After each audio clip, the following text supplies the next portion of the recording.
Max and Jamie were brothers, but everyone said they couldn't be more different. Max, the older one, was always careful. He finished his homework on time, cleaned up his toys without being asked, and even helped mom in the kitchen when she was busy.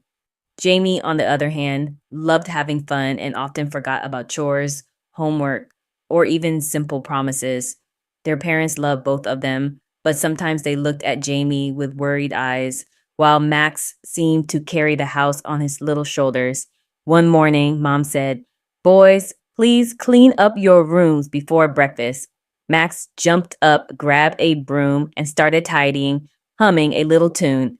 Jamie groaned and flopped onto the couch. Ugh, can't it wait? I just want to play outside.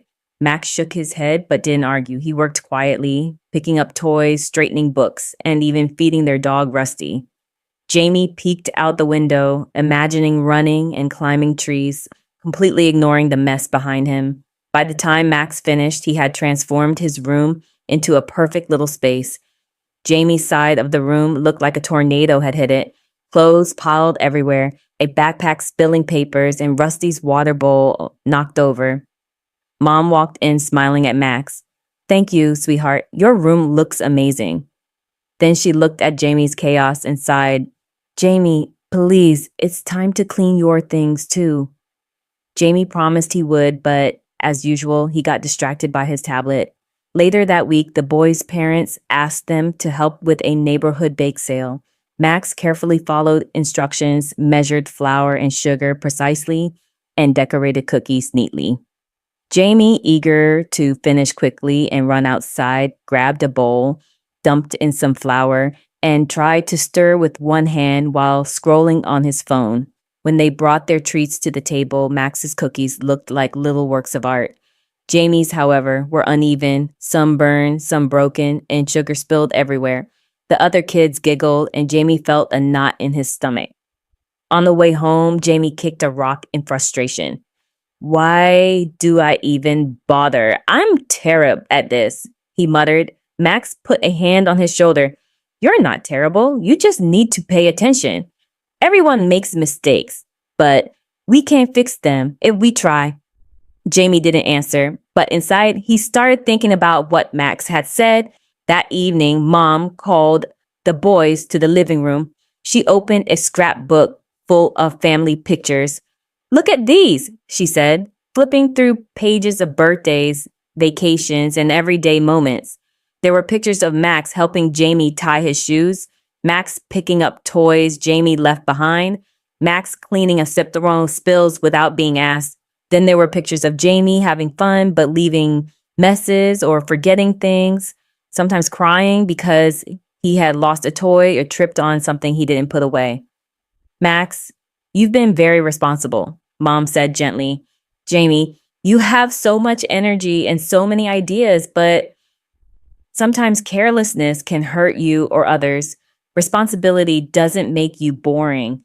It keeps you safe and helps the people around you." Jamie looked down, feeling guilty. "I didn't mean to make trouble," he whispered. "I just forget sometimes." Mom smiled and hugged him. "We all forget. What matters is trying to do better." The next morning, Jamie woke up early. He saw Max washing dishes while humming a song.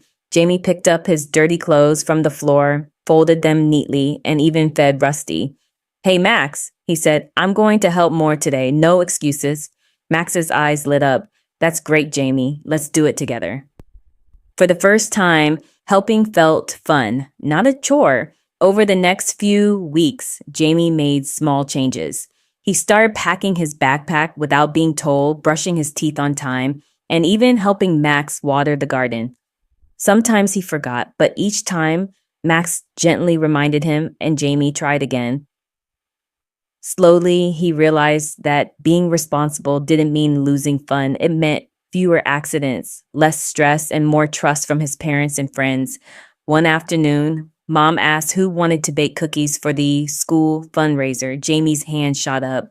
"Me, I want to help," he said. Max smiled.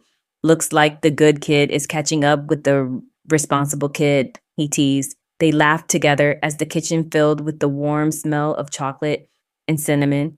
Jamie felt proud. He had learned something important. Helping and being responsible made him feel capable and loved. That night, as the boys went to bed, Max whispered, "I'm proud of you, Jamie. You're really trying." Jamie smiled, snuggling under his blanket. "Thanks, Max. I think I finally understand. Being a good kid isn't about never making mistakes. It's about caring enough to try and helping the people you love." Rusty curled up at their feet, and Jamie felt a warmth he hadn't felt before. From that day on, Max and Jamie still played, still argued, and still laughed. But now they also worked together, shared responsibilities, and supported each other. Their home felt brighter, calmer, and happier. Jamie learned that being responsible made life easier, safer, and even more fun.